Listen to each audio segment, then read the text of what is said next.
Technology کے اس جدید دور میں جہاں ہر چیز ہی اسمارٹ طریقے سے کنٹرول کی جا رہی ہے، وہیں اردن کے دارالحکومت عمان میں جم خانے پر مشتمل اسمارٹ سسٹم کی حامل پہلی مسجد مکیہ خامس کا افتتاح ہو گیا ہے۔ آئیے آپ کو بتاتے ہیں کہ اس مسجد کو کیسے بنایا گیا ہے اور اس میں کیا کیا سہولیات شامل ہوں گی۔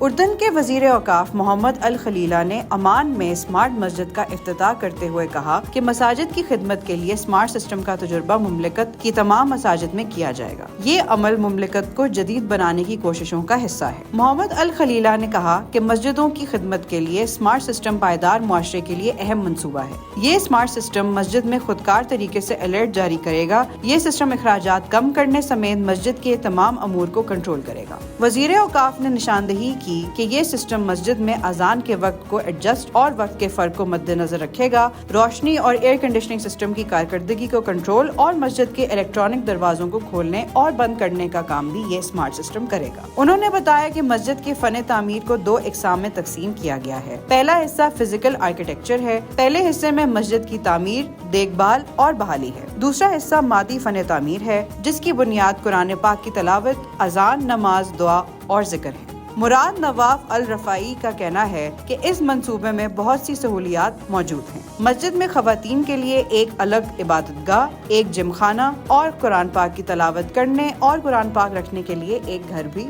شامل ہے۔